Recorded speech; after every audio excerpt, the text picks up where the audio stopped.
आज अपन online classes के अंतर्गत बायोलॉजी का अध्ययन करेंगे। मैं Krishna Gopal Bhati, lecturer Shishu Niketan senior secondary school medical city. आज मैं आपके समक्ष बायोलॉजी का फर्स्ट यूनिट जो है आवर्तविधि पात्रों में जनन, उसका अध्ययन कराने का प्रयास करूँगा, जिसका फर्स्ट चैप्टर। तो देखो, इस यूनिट के अंदर कुल 4 अंक मिलते हैं, जिसमें एक नंबर का क्वेश्चन आता है और एक 3 नंबर का क्वेश्चन आता है, अर्थात टोटल 2 क्वेश्चन आते हैं। सबसे पहले बात कर लेते हैं आवर्तविधि पात्रों में जनन। तो सबसे पहले स्टार्टिंग में बात हो रही है आवर्तविधि पात्र। तो आवर्तविधि क्या है ना? तो देखो, आवर्तविधि तो ऐसे पात्र जिनके ऊपर किसका, फल का या फल वृत्ति का आवरण पाया जाता है, उन्हें कहते हैं आवर्त। तथा बीजी, बीजी मतलब बीज, यानी ऐसे पादप जिनके बीजों के ऊपर सुस्पष्ट फल का आवरण पाया जाता है, उसे आवर्तविधि पादप कहा जाता है। दूसरी बात आती है जनन की। तो आप सब जानते हो, कोई भी जीव हो, चाहे पादप हो चाहे जंतु हो, जनन के लिए तो 100 पॉइंट परिभाषा आती है। क्या? सजीवों द्वारा अपने जैसे नए जीव उत्पन्न करने की क्षमता क्या कहते हैं? जनन कहते हैं। क्या वापिस बोल देते हैं? सजीवों द्वारा अपने जैसे नए जीव उत्पन्न करने की क्षमता क्या कहते हैं? जनन। अब देखो, बात की जाए आवर्तविधि पात्रों में जनन, तो आवर्तविधि पात्रों में जनन को मुख्यतः 2 भागों में बांटेंगे। पहला होगा लैंगिक जनन और दूसरा होगा अलैंगिक जनन। पहला क्या होगा? लैंगिक जनन और दूसरा होगा अलैंगिक जनन। अब लैंगिक और अलैंगिक जनन की बात की जाए, दोनों परिभाषाओं को केवल और केवल 2 वर्ड से समझा जा सकता है। देखो, एक वर्ड से एक टर्म्स होती है अर्धसूत्री विभाजन और दूसरी होती है युग्म संलयन या निषेचन। देखो, दोनों टर्म्स से मैं दोनों डेफिनेशंस बना रहा हूं, समझिए आप कैसे। देखो, लैंगिक जनन, किसी भी जीव का लैंगिक जनन हो, उसके लिए परिभाषा ये बनती है कि ऐसा जनन जिसमें किसके द्वारा अर्धसूत्री विभाजन या मियोसिस तथा युग्मक संलयन या निषेचन के द्वारा नए जीव का निर्माण होता है, उसे कहते हैं लैंगिक जनन। देखिए, वापस समझिए, ऐसा जनन जिसमें किसके द्वारा अर्धसूत्री विभाजन, अर्धसूत्री विभाजन होता है तो नर युग्मक और मादा युग्मक बनते हैं, तथा नर युग्मक और मादा युग्मक संयोजित होते हैं, जिससे युग्मनज या जायगोट बनता है, जिसे अपन क्या कहते हैं? निषेचन भी कहते हैं। उससे नए जीव का निर्माण होता है, उसे क्या कहेंगे? लैंगिक जनन। अर्थात अर्धसूत्री विभाजन से युग्मक बनेंगे तथा युग्मक आपस में संयोजित होंगे या निषेचित होंगे तो युग्मनज बनेगा, और युग्मनज से भ्रूण या जीव का निर्माण होगा, उसे कौन सा जनन कहेंगे? लैंगिक जनन। अब देखो, दूसरा है अलैंगिक जनन। ऐसा जनन, देखो लैंगिक को उल्टा है अलैंगिक। अलैंगिक में क्या है? ए उपसर्ग लगाओ, मतलब लैंगिक का एकदम अपोजिट मीन आना है। मतलब लैंगिक जनन के लिए क्या नेसेसरी था? अर्धसूत्री विभाजन नेसेसरी था, और क्या नेसेसरी था? युग्मक संलयन नेसेसरी। जबकि अलैंगिक जनन में दोनों टर्म्स काम में आएंगे। तो क्या आएगा? देखो, ऐसा जनन जिसमें अर्धसूत्री विभाजन युग्मक संलयन के बिना ही केवल और केवल किसके द्वारा? समसूत्री विभाजन से, किसके द्वारा? समसूत्री विभाजन से नए जीव का निर्माण होता है, उसे अलैंगिक जनन कहा जाता है। अब आपका क्वेश्चन पुट अप होता है, सर कैसे केवल और समसूत्री विभाजन से नया जीव कैसे बन सकता है? शॉर्ट एंड स्वीट बात की जाए तो अपन बात कर लेते हैं अमीबा की। अमीबा कैसा जीव है? एक कोशिकीय जीव है। एक कोशिकीय जीव अमीबा में अगर समसूत्री विभाजन हो तो एक कोशिकीय अमीबा से कितने बन जाते हैं? 2 बन जाते हैं। और आपको पता है अमीबा एक कोशिकीय होता है, तो उसका कोशिका उसका क्या है? शरीर है। अर्थात समसूत्री विभाजन से एक जीव से 2 जीव बने जाते हैं। तो केवल किससे? समसूत्री विभाजन से एक जीव से क्या बन गए? 2 जीव बन गए। इसी प्रकार अगर आप पादप की बात कर लें तो आपने एक नाम सुना होगा, कायिक परिवर्धन। कायिक परिवर्धन या वेजिटेटिव प्रोपगेशन की बात की जाए तो आपने क्या सुना, क्या देखा हुआ है कि पादप के किसी भी कायिक भाग को काटे, एक भाग को काटे और उसको जमीन में रोपित कर दिया जाए, उससे क्या बन जाता है? केवल किससे? समसूत्री विभाजन संपूर्ण पादप बने जाता है। तो वो भी एक प्रकार का क्या हुआ? अलैंगिक जनन ही हुआ। समझ गए आप? तो देखो, मैंने क्या बताया आपको, अलैंगिक जनन में ना तो किसकी जरूरत पड़ी? अर्धसूत्री विभाजन की जरूरत पड़ी, ना किसकी जरूरत पड़ी? युग्मक संलयन निषेचन। इसमें क्या हुआ? देखो, आप आराम से देखो, अमीबा के उदाहरण से देखोगे, जंतुओं में देखो तो अमीबा देख लो, अमीबा में केवल एक कोशिकीय जीव है तो समसूत्री विभाजन से एक अमीबा से क्या बन गए? 2 अमीबा बन गए। पहली बात। इसी प्रकार अगर पादपों की बात करो तो पादप के किसी भी कायिक भाग को काटा और उससे जमीन में रोपित किया तो केवल किससे? समसूत्री विभाजन से क्या बन गया? पूरा पादप बन गया। तो उसे क्या कहा अपन ने? कायिक परिवर्धन। अर्थात अलैंगिक जनन में केवल क्या चाहिए? समसूत्री विभाजन की आवश्यकता होती है। अब अपन आगे विस्तार से बात कर लेते हैं। हाँ, अब देखिए अपन लैंगिक और अलैंगिक जनन को विस्तार से समझते हैं तथा लैंगिक और अलैंगिक में अंतर भी समझते हैं। तो लैंगिक जनन के लिए इसमें देखो, अर्धसूत्री विभाजन व समसूत्री दोनों विभाजन होते हैं। अब आपका क्वेश्चन है, सर आपने तो बोला था अर्धसूत्री, तो समसूत्री कहाँ से आते हैं? सीधी सीधी बात है, युग्मक निर्माण के लिए अर्धसूत्री विभाजन होगा, फिर न युग्मक मादे युग्मक का संलयन होगा तो युग्मनज बनेगा, युग्मनज में फिर निरंतर समसूत्री विभाजन से बीज, भ्रूण और बीज का निर्माण होगा, चाहे पादप हो चाहे जंतु। उसी प्रकार एलेक्ट्रिन होने के बाद भी इसमें केवल और केवल क्या? समसूत्री विभाजन होता है, चाहे आप पादप में कायिक परिवर्तन ले ले चाहे जंतुओं में अमीबा का उदाहरण ले ले। पहला पॉइंट कंप्लीट है आपके, फिर दूसरे पॉइंट पे चलते हैं। देखो मैंने बताया था इसमें क्या बनते हैं? युग्मक बनते हैं, और क्या होता है? युग्मक संलयन या निषेचन होता है, और युग्मक संलयन निषेचन होता है क्या बनता है? युग्मनज या जाइगोट का निर्माण होता है। जबकि यहाँ पर पहले ही बात हो चुकी है, इसमें केवल किससे? समसूत्री विभाजन से नया जीव बनता है, तो इसमें न तो युग्मक बनता है और नई युग्मक संलयन की प्रक्रिया होती है। आगे समझना आपके, फिर तीसरे पॉइंट पे चला जाए तो आप आराम समझिए। देखो लैंगिक जनन में मुख्य थे दो जीव भाग लेते हैं, नर और मादा, ठीक है, लेकिन कुछ अपवाद है, जैसे पोरीफेरा, स्लेंटेटा, टेपवर्म यानी फीताकर्मी, ये जो तीनों जीव हैं मुख्यतः ये तीनों उभयलिंगी होते हैं। एक बात आप ध्यान रखना, जंतुओं में उभयलिंगी उदाहरण बहुत कम मिलते हैं, तो आपको जहां भी उभयलिंगी जंतु उदाहरण मिले उनको नोट आउट कर लें, आपके कहीं ना कहीं कंप्यूटर्स में काम में आएंगे। तो पोरीफेरा, स्लेंटेटा और टेपवर्म जो है ना उभयलिंगी है तथा इसमें मुख्यतः उसका निषेचन होता है, इसलिए ये क्या है? इसमें मुख्यतः केवल क्या लेकिन में एक ही भाग लेता है। फिर एक बात आपको यहाँ कर लेते थोड़ा सा कि आपने 11th क्लास में अर्थफॉर्म में केंचुआ पढ़ा था, तो केंचुआ भी उभयलिंगी होता है लेकिन उसमें पर निषेचन होता है। आपको पता हो तो हेड एंड टेल याद है ना, एक का तो हेड और एक का टेल, तो उसमें पर निषेचन उभयलिंगी है केंचुआ, लेकिन क्या होगा? पर निषेचन होगा, वो भी आप ध्यान रखें, ठीक है ना। जब इसमें केवल कितना जीव भाग लेता है? एक जीव भाग लेता है। मैंने पहले भी आपको बताया कि इसमें केवल पादप के किसी भी टाइपों को काटा, जमीन में रोपित किया, समसूत्री विभाजन से नया पादप बन गया। इसी प्रकार अमीबा उदाहरण लिया था, अमीबा एक कोशिकीय जीव है, पर लैंगिक और अलैंगिक जनन का पांचवा अंतर करता है। तो देखो लैंगिक जनन पांचवा, इनमें जीन में होता है, आपको पता है युग्मक निर्माण के लिए अर्धसूत्री विभाजन होता है, जब अर्धसूत्री विभाजन होता है तो जीन में होता है, और जब जीन में होता है तो क्या होता है? विभिन्नताएं उत्पन्न होती है। आपको पता है विभिन्नताएं किसे कहते हैं? एक ही जीव की दो संतानें होती है, उनके लक्षणों में सूक्ष्म अंतर पाया जाता है, उसे क्या कहते हैं? विभिन्नताएं कहते हैं। तो इसमें जीन में होता है जिससे विभिन्नता उत्पन्न होती है, और आपको पता है जो विभिन्नता उत्पन्न होती है वो क्या है? जैव विकास का आधार है। जैव विकास मतलब अर्थात नई जाति या नए जीव का निर्माण होना क्या कहलाता है? जैव विकास कहलाता है। अर्थात मेरे कहने का मतलब है कि लैंगिक जनन में जैव विकास होता है, अर्थात नई जाति निर्माण होता है। जबकि आपको पता है अलैंगिक जनन में अर्धसूत्री विभाजन नहीं होता, युग्मक भी नहीं बनते, अतः जीन में भी नहीं होता, अतः जैव विकास या नई जाति निर्माण नहीं होता। साथ ही साथ अलैंगिक जनन में महत्वपूर्ण बात आपको ध्यान रखनी है, कई बार क्वेश्चन पूछा हो चुका है, अलैंगिक जनन से जो संतान उत्पन्न होती है ना, वो केवल और केवल किससे उत्पन्न होती है? समसूत्री विभाजन से उत्पन्न होती है। किससे होती है? समसूत्री विभाजन से उत्पन्न होती है। अतः यह आनुवंशिक रूप से और संरचनात्मक रूप से, किससे? आनुवंशिक रूप से और संरचनात्मक रूप से उनके जनक जीव के समान होती है, जिन्हें क्या कहा जाता है? क्लोन कहा जाता है। याद रखना, वेरी वेरी मोस्ट बात है, अलैंगिक जनन से उत्पन्न संतान केवल और केवल किससे उत्पन्न होती है? समसूत्री विभाजन से उत्पन्न होती है। अतः उनके आनुवंशिक मतलब उनके आनुवंशिक पदार्थ और उनकी बनावट यानी संरचना उसके जनक जीव के समानांतर होती है, उसे क्या कहते हैं? क्लोन। और थोड़ा सा क्लोन वर्ड के बारे में बात कर दी जाए तो क्लोन एक लैटिन भाषा का शब्द है जिसका अर्थ है एटविंग ऑफ ए ट्री, अर्थात एक पेड़ की सभी शाखाएं एक जैसी होती है, उसी प्रकार अलैंगिक जनन से उत्पन्न संतानें क्या होती है? एक जैसी होती है, तो उन्हें क्या कहा जाता है? क्लोन कहा जाता है। जबकि लैंगिक जनन से उत्पन्न संतानें कभी भी क्लोन नहीं होती। तो देखो आप समझ गया, आज अपन क्या पढ़ा? लैंगिक और अलैंगिक जनन में मुख्यतः 5 अंतर। आगे आपको समझ में, उसके लिए आगे चलते हैं। अब आगे देखिए अलैंगिक जनन के प्रकार क्या पढ़ते हैं? अलैंगिक जनन के प्रकार। हाँ, आप देखो आवर्तबीजी पादपों में अलैंगिक जनन के प्रकार पढ़ते हैं। तो आवर्तबीजी पादपों में मुख्यतः अलैंगिक जनन 2 प्रकार का। कितने प्रकार का? 2 प्रकार। सबसे पहला है अनिषेक बीजता यानी एग्मोस्पर्म, और दूसरा है कायिक परिवर्तन यानी वेजिटेटिव प्रोपगेशन। दोनों को डिस्क्रिप्टिव पढ़ लेते हैं तो समझिए आप। अनिषेक बीजता, अ मतलब नहीं, निषेचन मतलब निषेचन नहीं, उसके बावजूद भी भ्रूण और बीज का निर्माण होना, उसे कहते हैं अनिषेक बीजता। इसी पर इसका इंग्लिश वर्जन है एग्मोस्पर्मी। ए मींस नॉट मींस नहीं, गेमस मींस युग्मक, और sperm means embryo of and seed, अर्थात बिना युग्मक निर्माण के भी भ्रूण व बीज का निर्माण हो जाना, उसे क्या कहते हैं?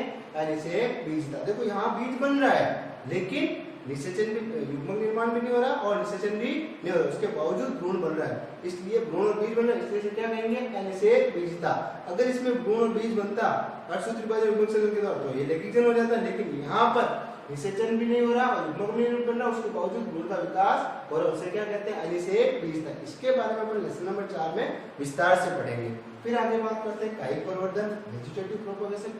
पादप के किसी भी कायिक भाग से, पादप के किसी भी कायिक भाग से अगर संपूर्ण पादप का निर्माण हो जाए तो उसे क्या कहते हैं? कायिक प्रवर्धन। जो जड़, तना, पान, पादप का कोई भी कायिक भाग हो सकता है, उससे संपूर्ण पादप निर्माण हो जाता है, उसे क्या कहते हैं? कायिक प्रवर्धन कहते हैं। तथा पादप का वह भाग जो कायिक प्रवर्धन में काम में लिया जाता है या कायिक प्रवर्धन में काम आता है, उसे क्या कहते हैं? प्रवर्ध या प्रोपेग्यूल कहा जाता है। अब देखो तो आपको समझ में आ गया होगा एलेक्सीजन दो प्रकार का होता है, अनिषेक बीजता और कायिक प्रवर्धन। तो अनिषेक बीजता के बारे में लेसन नंबर 4 और थोड़ा सा विस्तार से पढ़ लेंगे। अब अपन आगे विस्तार से बात करते हैं कायिक प्रवर्धन। तो कायिक प्रवर्धन को भी कितने भागों में? 2 भागों में बांटा जाता है। हाँ, अब देखिए कायिक प्रवर्धन। कायिक प्रवर्धन के 2 भाग होते हैं। नंबर 1 प्राकृतिक कायिक प्रवर्धन, नंबर 2 कृत्रिम कायिक प्रवर्धन। सबसे पहले बात कर लेते हैं प्राकृतिक। तो नाम से पता चल रहा है प्राकृतिक कायिक प्रवर्धन है, तो सीधी सीधी बात है, प्रकृति में अपने आप पादप के किसी भी कायिक भाग से नए पादप निर्माण होने से क्या कहते हैं? प्राकृतिक कायिक प्रवर्धन कहा जाता है। इसी प्रकार कृत्रिम कायिक प्रवर्धन मतलब मनुष्य द्वारा पादप के किसी भी कायिक भाग को काट कर या हटाकर जमीन में रोपित करने से नया पादप बनाना, उसे क्या कहते हैं? कृत्रिम कायिक प्रवर्धन कहा जाता है। अब बात हुई प्राकृतिक कायिक प्रवर्धन। तो प्राकृतिक कायिक प्रवर्धन में तने द्वारा भी हो सकता है, जड़ द्वारा भी हो सकता है, पर्ण द्वारा भी हो सकता है और कलिका द्वारा भी हो सकता है। अर्थात प्राकृतिक कायिक प्रवर्धन को भी 4 भागों में बांट लेंगे, तने द्वारा, जड़ द्वारा, पर्ण द्वारा और कलिका द्वारा। उसी प्रकार कृत्रिम कायिक प्रवर्धन की भी 3 विधियां, देखो कर्तन, विस्तरण और ग्राफ्टिंग। इन तीनों को अपन बाद में पढ़ेंगे, उससे पहले अपन पढ़ लेते हैं प्राकृतिक कायिक प्रवर्धन के प्रकार। समझिए अब आगे अगर बात की जाए प्राकृतिक कायिक प्रवर्धन, तो प्राकृतिक कायिक प्रवर्धन में हाँ, अब देखिए प्राकृतिक कायिक प्रवर्धन में पहला प्रकार तने द्वारा कायिक प्रवर्धन।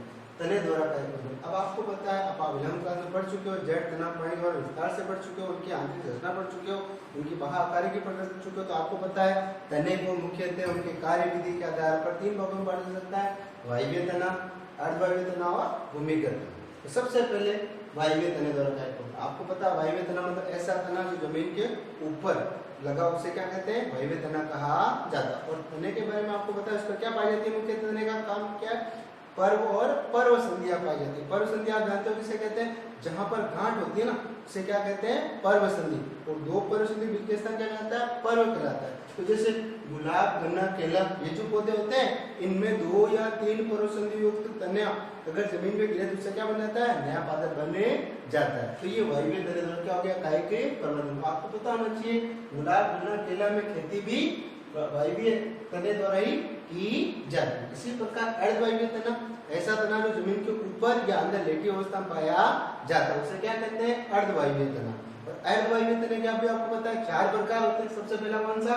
ऊपरी भूस्तरी, भूस्तरी, अंतःभूस्तरी और भूस्तरी। इसके बारे में हम तो विस्तार से पढ़ चुके, फिर भी थोड़ा सा बता देता हूँ। ऊपरी भूस्तरी ऐसा तना जिसकी शाखाएं जमीन के ऊपर लेटी अवस्था में पाई जाती है और उनकी पर्व संधि होती है। देखो थोड़ा सा देख लो आप डायग्राम, बिल्कुल शॉर्ट एंड स्वीट बता देता हूँ आपको। जैसे ये शाखा है, तो ये जमीन के ऊपर लेटी अवस्था में पाई जाती है, तो इससे इसकी पर्व संधि से नीचे की ओर क्या निकलती है? जड़ें निकलती है, ऊपर की ओर क्या निकलती है? अपस्थानिक शाखाएं निकलती है। और अगर इसकी पर्व कहीं से भी टूट जाए तो उस पर्व संधि वाले स्थान से क्या होता है? नया पादप बने जाता है। ये चीज इन तीनों के लिए लागू होती है। ऊपरी भूस्तरी, इसका उदाहरण है दूब घास, जानते हो दूब घास या लॉन, उसमें। इसी प्रकार भूस्तरी का ऊपरी भूस्तरी में थोड़ा सा अंतर है, आप आराम से देखिए। भूस्तरी में क्या होता है? तो जो पर्व होता है ना, वो जमीन से थोड़ा ऊपर उठा हुआ पाया जाता है। और वही सेम बात इसमें क्या होता है? पर्व संधि के स्थान से क्या निकलती है? अपस्थानिक जड़, ऊपर की ओर क्या निकलती है? कलिका निकलती है, उससे नया पादप बनने जाता है। इसी प्रकार अंतःभूस्तरी का एग्जांपल क्या? पुदीना। पुदीने के बारे में आप जानते हो, इसमें जो शाखा होती है जमीन के अंदर निकली रहती है और शीर्ष भाग वापस बाहर आ जाता है। तो उसमें भी वही पर्व संधि से क्या निकलती है? अपस्थानिक जड़ें और ऊपर की ओर क्या निकलती है? अपस्थानिक कलिका। और जब पर्व टूटता है उससे क्या बन जाता है? नया पादप बनने जाता है। लास्ट एंड वेरी मोस्ट भूस्तरी का जलकुंभी, इसके बारे में जानते होंगे आप। इसका डायग्राम आप यहाँ देख लें, याद करें आप 11वीं क्लास में पढ़ के आए आप, तो आपको याद हो। तो इसमें क्या होता है? केवल एक पर्व होता है, पहली बात तो। और इसकी जो पत्तियां और पुष्प होते हैं ना, बहुत ज्यादा सुंदर होता है। दूसरी बात, इसमें देखो पर्व टूट जाए तो प्रत्येक पर्व से नया पादप बनने जाता है। और ये जो जलकुंभी पादप है, जल प्लावी पादप, जो जल की सतह पर तैरता हुआ पाया जाता है। और इसके बारे में अगर आपको थोड़ा सा और याद हो, मिनट्स में भी क्वेश्चन आ चुका है, जलकुंभी जो है वो कैसा पौधा है, जल की सतह पर पाया जाने वाला पौधा है, जल प्लावी पौधा है, तथा साथ ही साथ ये बंगाली खाड़ी में आज बहुत ज्यादा फैल चुका है, जिसके कारण वहां पर अन्य पाए जाने वाले अन्य पौधे और जंतुओं क्या हो रहा है, नुकसान होता है। इसलिए इसे आज क्या कहते हैं, बंगाल का आतंक भी कहा जाता है, टेरर ऑफ बंगाल भी कहा जाता है, क्योंकि इसकी पुष्पों की और पत्तियों की सुंदरता कारण इससे पहले वहां पर उगने दिया गया। अब आज इसकी इतनी ज्यादा ग्रोथ हो चुकी है कि अन्य जलीय पौधों और जंतुओं को ऑक्सीजन और सूर्य प्रकाश नहीं मिल पाता, क्योंकि पूरा ऑक्सीजन सूर्य प्रकाश कौन ग्रहण कर लेता है, जलकुंभी ग्रहण कर लेता है। और इसमें केवल एक पर्व होता है, ये पर्व टूटता है तो प्रत्येक टूटे पर्व से अपने आप क्या बन जाता है, नए पौधा निर्माण हो जाता है। तो ये देखो तने द्वारा कई प्रकार, दूसरा प्रकार क्या था, अर्धवायवीय तने द्वारा। देखो इनको आराम से समझ लेना विस्तार से। पहला कौन सा, ऊपरी भूस्तरीय, एग्जाम्पल क्या है, धूप घास। दूसरा भूस्तरीय, एग्जाम्पल क्या है, स्ट्रॉबेरी। तीसरा क्या है, अंतर भूस्तरीय, एग्जाम्पल क्या है, पुदीना। चौथा क्या है, भूस्तरीय, एग्जाम्पल क्या है, जलकुंभी। इससे रिलेटेड में आपको और क्वेश्चन बताते हैं, इसे क्या कहते हैं, टेरर ऑफ बंगाल कहते हैं। क्यों कहते हैं, मैं आपके सामने एग्जाम्पल कर चुका हूँ कंप्लीट। उसके बाद बात करते हैं भूमिगत तने। आपको पता हो तो तने के कई प्रवर्तन, तने के जो रूपांतरण प्रदेश में अपन ने पढ़ा था, ये ऊपरी भूस्तरीय और भूमिगत तने 11th क्लास में आप आराम से पढ़ चुके, फिर भी थोड़ी सी बात कर लेते हैं। तो भूमिगत तने द्वारा मतलब ऐसे तने जो जमीन के अंदर पाए जाते हैं, किसी न किसी भोज्य पदार्थ संग्रह करके वो रूपांतरित हो जाते हैं। तो लगते तो वो जड़ जैसे नहीं, एक्चुअल में होते क्या है, तने होते हैं। तो सवाल है सर उनको तना कैसे माना जाए, तो आप 11th में से पढ़ चुके, फिर भी थोड़ी सी बात कर लेते हैं। इनके ऊपर मुख्यतः या तो पर्व संधियां और पर्व दिखते हैं, जिससे पता लग जाता है कि जड़ नहीं क्या है, तना है। वैसे नॉर्मल जनरल नॉलेज में भी कई बार क्वेश्चन पूछा जाता है कि अदरक हल्दी क्या तना या जड़ है, वैसे भी कंपटीशन में कई काम आते हैं, ये क्या है, तना है। फिर इसके प्रकार पढ़ लेते हैं। तो भूमिगत तने द्वारा, भूमिगत तने के 4 प्रकार है, प्रकंद, कंद, सल्कंद और घनकंद। अब प्रकंद की बात करें तो वैसे 11th क्लास में आप पढ़ चुके हो, ऐसा तना जो भूमि के अंदर क्षैतिज वृद्धि करता हुआ पाया जाता है, उसे क्या कहते हैं, प्रकंद कहते हैं। ये भोज्य पदार्थों संग्रहित करके फूल जाता है। तो इसमें भी पर्व संधियां और पर्व दिखते हैं, जिससे पता चलता है कि जड़ नहीं क्या है, तना। तो अदरक और हल्दी भले जमीन में रहते हैं, लेकिन वो क्या है, तना है। तो इनमें भी आपको पता है अदरक और हल्दी जमीन के अंदर क्षैतिज वृद्धि करते रहते हैं और उनसे नए पौधों का निर्माण हो जाता है। तो पहला कंप्लीट हो गया प्रकंद, क्या, जमीन में क्षैतिज वृद्धि करने वाला, इनसे भी क्या होता है, नए पौधों का निर्माण होता है। दूसरा क्या है, कंद अर्थात आलू। आलू में आपको पता है क्या होता है कि इनकी जो शाखाओं के, भूमिगत शाखाओं के अंतिम भाग है ना, वो खुलकर क्या होते हैं, अंडाकार हो जाते हैं। और आपको पता है आलू के ऊपर, आपको पता हो तो आपने देखा होगा, उस पर विशेष प्रकार की कलिकाएं निकलती है, जिसे अपनी भाषा में आंखें भी कहा जाता है। लेकिन ये जो है ना, ये कक्षस्थ कलिकाएं, क्या है, कक्षस्थ कलिका। और आपको पता हो कक्षस्थ कलिकाएं हमारे कहां से निकलती है, पर्व संधि से निकलती है। तो अपस्था ने क्या कक्षस्थ कलिकाओं का निकलना यह सिद्ध करता है कि आलू के अंदर भी पर्व संधि पाई जाती है। जिसमें पर्व संधि पाई जाती है वो क्या होता है, तना होता है। अर्थात आलू में कक्षस्थ कलिकाओं से नए पौधों का निर्माण होता है। आलू भी एक प्रकार क्या है, भूमिगत तना।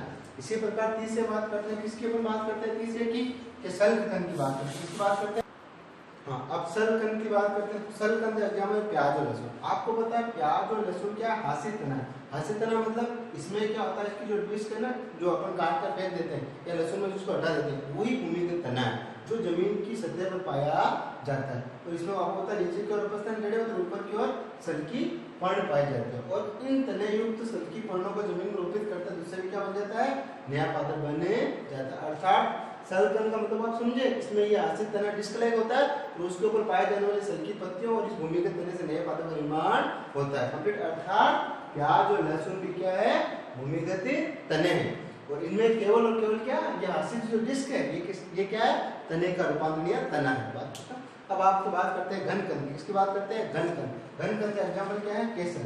ये भी भूमिगत तना और ये मृदा के अंदर ऊर्ध्वाधर वृद्धि करता है। कैसी वृद्धि करता है, ऊर्ध्वाधर वृद्धि करता है। इसमें भी पर्व संधि और पर्व पाए जाते हैं और उससे नए पादप का निर्माण हो जाता है। अब वेरी मोस्ट बात अगर बात कर ले तो आप भूमिगत तने द्वारा समझ में आ गया होगा। देखो एग्जाम्पल, प्रकंद, कंद, सल्कंद और घनकंद। वैसे आप 11th में सब पढ़ चुके हो। एग्जाम्पल याद रखें, केवल अदरक और हल्दी, आलू, प्याज, लहसुन और ये घनकंद है कैसे, इन सब ये भूमिगत तने हैं, क्योंकि इनमें भूमि में रहते हुए पर्व और पर्व संधियां पाई जाती है। तो उनकी पर्व संधियों से नई शाखाएं निकलकर नए पादपों का निर्माण कर देते हैं। अब एक आरएस वगैरह में भी कई बार क्वेश्चन पूछा गया, कंप्यूटर में पूछा गया, तो कैसे नाम आ गया, तो रिलेटेड मैं आपको एक क्वेश्चन बता देता हूँ।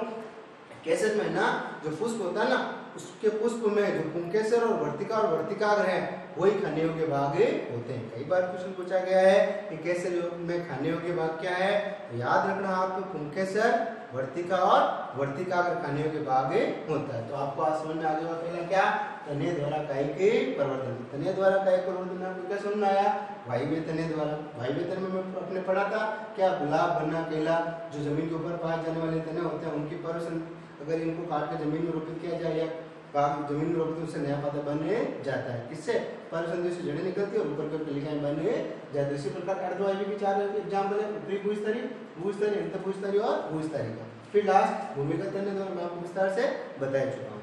अब आगे चलते हैं। हाँ, अब पढ़ते हैं जड़ द्वारा कायिक प्रवर्धन। तो जड़ द्वारा कायिक प्रवर्धन देखो, शकरकंद, शीशम, मोरया, श्रीस आदि जड़ों की बात की जाए तो उनकी जो जड़ें होती है ना, उनसे नीचे की ओर क्या निकलती है, अपस्थानिक जड़ें, और ऊपर की ओर क्या निकलती है, अपस्थानिक कलिकाएं निकलती है। अपस्थानिक कलिका और जड़ वाले स्थान से क्या बनता है, नया पौधा का निर्माण हो जाता है। और इस प्रकार की जड़ों क्या कहता है, कंदमूल भी कहा जाता है। देखिए आप यहाँ पर ये शकरकंद की जड़, इसमें क्या हो रहा है, नीचे की ओर तो क्या निकल रही है, अपस्थानिक मूल निकल रही है, ऊपर की क्या निकल रही है, अपस्थानिक कलिका निकल रही है। उनसे क्या बन जाता है, नया पौधा बने जाता है। तो ये क्या हो गया, जड़ द्वारा कायिक प्रवर्धन। आगे आपको समझ में, इसके देखो चार एग्जाम्पल याद होंगे, शकरकंद, शीशम, मोरया और शीशम, जिसमें सबसे इंपॉर्टेंट है आपके शकरकंद। फिर आगे बात करते हैं पर्ण द्वारा कायिक प्रवर्धन। पर्ण द्वारा कायिक प्रवर्धन में सबसे अच्छा एग्जाम्पल है ब्रायोफिलम या पत्थर चट्टा। ब्रायोफिलम या पत्थर चट्टा एक रेगिस्तानी पादप होता है, आपको पता ही होगा। इसकी पर्ण यदि नमीयुक्त मृदा पर गिरे, हाँ गिरे, नमीयुक्त मृदा पर गिरे, तो आप देखिए यहाँ पर डायग्राम को, नमीयुक्त मृदा पर गिरती है तो इसकी जो फलक कोर होते हैं, जानते हैं फलक कोर, पर्ण का जो अंतिम किनारा होता है उसे क्या कहते हैं, फलक कोर कहते हैं। तो जो फलक कोर है उससे नीचे की ओर तो क्या बनती है, अपस्थानिक जड़ें निकलती है, ऊपर की ओर क्या निकलती है, अपस्थानिक कलिकाएं। और प्रत्येक अपस्थानिक कलिका वाले स्थान से क्या बन जाता है, नया पौधा बने जाता है। अर्थात ब्रायोफिलम की पर्ण नमीयुक्त मृदा पर गिरती है तो उसके फलक कोर से बनने वाली अपस्थानिक कलिकाओं से नया पौधा निर्माण हो जाता है।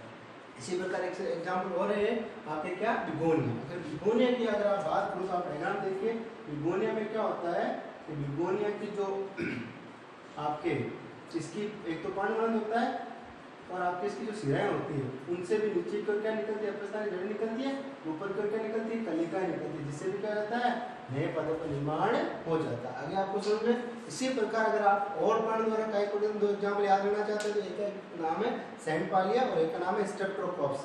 इनके द्वारा भी पर्ण से कायिक प्रवर्धन होता है। तो आपको समझ में आ गया होगा किसके द्वारा, तने द्वारा, जड़ द्वारा और पर्ण द्वारा कायिक प्रवर्धन। अब अपन आगे बात करें तो अपन पढ़ेंगे पुष्प कलिका द्वारा कायिक प्रवर्धन। किसके द्वारा कायिक प्रवर्धन, अब चौथा प्रकार है पुष्प कलिका या झिल्लांगों द्वारा कायिक प्रवर्धन। तो बात करते हैं, कई पात्रों सामान्य जंगली क्षेत्र में होते हैं, उनमें अगर आपके बीज हो, क्या हो, बीज हो तो क्षेत्रों में गिरेंगे,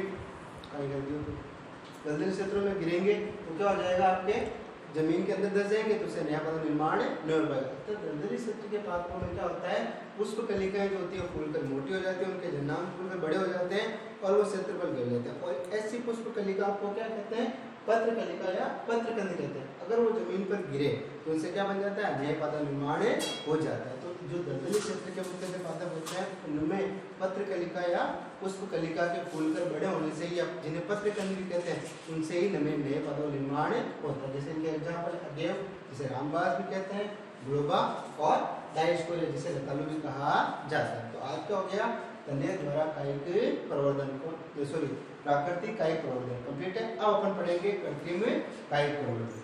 मैंने बताया था आपको कृत्रिम कायिक प्रवर्धन का पहला प्रकार है कर्तन। कर्तन या कटिंग के नाम से आप समझ गए होंगे, पादप के किसी भी कायिक भाग को मनुष्य द्वारा काट कर जमीन में रोपित किया जाए उससे क्या बन जाता है, नया पौधा निर्माण हो जाता है।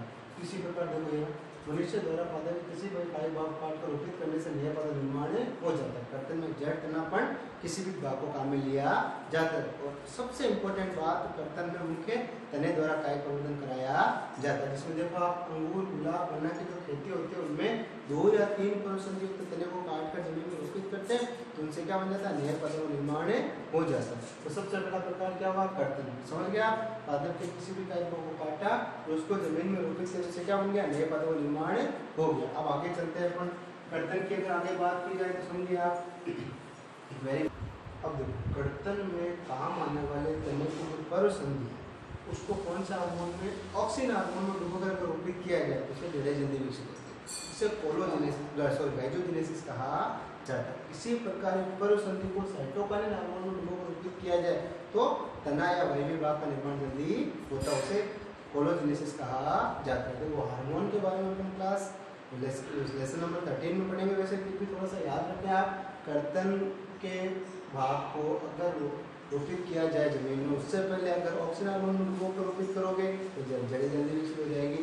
साइटोकाइनिन हार्मोन में रोपित करोगे, हार्मोन में गोल रोपित करोगे तो कायिक वायवीय भाग का निर्माण जल्दी हो जाएगा। अर्थात पादप के कायिक भाग को हार्मोन में डुबोकर रोपित किया जाए तो जड़ें और तने का विकास जल्दी किया जा सकता है। जड़ों के निर्माण की प्रक्रिया को गाइजोजेनेसिस कहते हैं और तने के निर्माण की प्रक्रिया कोलोजेनेसिस कहा जाता है। इसी प्रकार एक वेरी मोस्ट है, ये तो हो गया तने द्वारा कर्तन। इसी प्रकार नींबू, अमरूद, सेम, चेरी आदि में मूल कर्तन द्वारा, किसके द्वारा, मूल कर्तन द्वारा नए पादपों का निर्माण किया जाता है। तो कृत्रिम कायिक प्रवर्धन का पहला प्रकार कंप्लीट हुआ क्या, कर्तन। समझ गए होंगे आप, किसी भी कायिक भाग को काटो और उससे नए पादप निर्माण उसे क्या कहते हैं, कर्तन। जिसमें अपन ने पहला क्या पढ़ा, तने द्वारा कायिक प्रवर्धन, तने द्वारा कर्तन, जिसमें सबसे इंपॉर्टेंट क्या था, पर्व संधि जो होती है, पर्व संधि से नीचे की ओर तो अपस्तरिक जड़ें, ऊपर की ओर कलिका बने जाती है, उसे क्या कहते हैं, तने द्वारा कर्तन।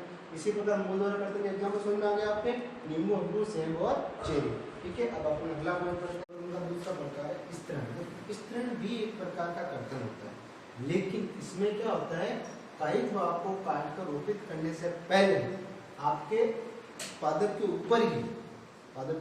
ऊपर ही अपस्तरिक जड़ें विकसित की जाती है। मतलब जिस कायिक भाग को आप काट कर रोपित करना चाहते हो उसको मुख्य पादप से पहले अलग मत करो, उससे पहले ही अपस्तरिक जड़ें विकसित करो, उसके बाद जड़ें विकसित होने के बाद आप उस कायिक भाग को काटो, फिर जमीन में रोपित करो। यानी ये भी एक प्रकार का कर्तन है, लेकिन सिर्फ अंतर इतना सा है कि इसमें अपस्तरिक जड़ें मुख्य पादप के साथ जुड़े हुए भाग से जड़ें विकसित किया तो उसके बाद काटकर जमीन में रोपित किया जाता है। ये भी दो प्रकार का होता है, जिसमें सबसे पहला प्रकार है आपके दाब लगाना है, टीला दाब विधि। दाब लगाना है, टीला दाब विधि बहुत ही इजी विधि है, इसमें कुछ नहीं होता। जो सामान्यतः जो छोटे पौधे होते हैं या शाकीय पौधे होते हैं उसमें क्या करते हैं, उसकी जो शाखा होती है ना उसको जमीन के ऊपर लगा देते हैं और उसके ऊपर गीली मिट्टी डाल देते हैं और उसका जो शीर्ष भाग होता है ना वापस बाहर निकाल दिया जाता है। देखो वापस समझो आप, इसकी जो कॉमन पौधे होते हैं उनकी शाखा की जो पर्व संधि होती है उसके ऊपर गीली मिट्टी डाल देते हैं और शीर्ष भाग को वापस बाहर निकाल देते हैं और ये 3-4 दिन तक मिट्टी को गीली रखते हैं। तो हम देखते हैं कि इसकी जो पर्व संधि होती है उससे नीचे की ओर तो अपस्तरिक जड़ें निकलना विकसित हो जाती है। अब जैसे 3-4 दिन बाद अपस्तरिक जड़ें निकलना विकसित हो जाती है तो इसके पर्व को मुख्य पादप से अलग कर लेते हैं और उससे दूसरी जगह स्थानांतरित करके नए पादपों का निर्माण किया जा सकता है। इसे दाब लगाना या टीला दाब विधि कहा जाता है, क्योंकि यहाँ पर शाखा के ऊपर एक टीला बना दिया गया गीली मिट्टी का और उसकी पर्व संधि से अपस्तरिक जड़ें विकसित होगी। इसमें आपने क्या देखा, पहले अपस्तरिक जड़ें विकसित की, उसके बाद इसको मुख्य पादप से क्या किया, अलग किया। आगे बात समझ में आपके, ये भी प्रकार क्या था, कर्तन ही था। अंतर्शित कितना है ध्यान रखना, अपस्तरिक जड़ें पहले विकसित करेंगे और उसके बाद मुख्य पादप से कायिक भाग को अलग करेंगे। अब इसमें एक नोट कर देखो, वेरी मोस्ट, अगर इसमें जड़ें जल्दी विकसित करनी हो, मतलब आप अगर इस शाखा में पर्व संधि में जड़ें जल्दी विकसित करना चाहते हैं तो इसकी छाल को हटाएं, उसके बाद उसमें थोड़ा सा वी आकार का कट लगा दें। जब आप वी आकार का कट लगा दोगे तो क्या हो जाएगा, जड़ें जल्दी विकसित हो जाएगी। आगे समझ में, अब इससे अगला वाला पॉइंट पढ़ते हैं। बट पहला कंप्लीट है कौन सा, दाब लगाना या टीला। हाँ, अब देखो अपन इसका स्तरण का दूसरा भाग पढ़ते हैं, वायु स्तरीय दाब या घोटी लगाना। ये भी एक प्रकार की टीला दाब विधि है। इसमें थोड़ा सा अंतर है कि टीला दाब विधि में जो पौधा था वो क्या था, कोमल होता है, तो उसकी शाखा जमीन के ऊपर रहती है, तो उसमें आराम से मिट्टी डालकर उससे अपस्तरिक जड़ें बनाई जा सकती है। लेकिन जो बड़े वृक्ष होते हैं, बड़े पौधे होते हैं, जैसे अनार, नारंगी, लीची, अंगूर, अमरूद आदि में शाखा मर्दा से काफी ऊपर लगी होती है, तथा अतः इनको जमीन में गाड़ा नहीं जा सकता, यानी उनके ऊपर रेत डाल के उनको रोका नहीं जा सकता। तो इसमें वायु स्तरीय दाब विधि या घुट्टी लगाना विधि द्वारा क्या स्तरण करवाया जाता है। इनमें सबसे पहले क्या करते हैं कि इनकी जो वायवीय शाखाएं होती है ना उनमें सर्वप्रथम इनकी छाल हटाई जाती है, फिर उसके ऊपर चीरा लगा दिया जाता है और चीरे के उस भाग को टाट पट्टी से या आपके रुई से या गीली मिट्टी से आवृत कर दिया जाता है। साथ ही साथ टाट पट्टी या गीली मिट्टी हमेशा नम बनी रहे, इसके लिए क्या करते हैं, उस शाखा के ऊपरी शाखा पर एक बर्तन लगा देते हैं और बर्तन के नीचे वाले भाग में छेद बना देते हैं और इस छेद से एक धागा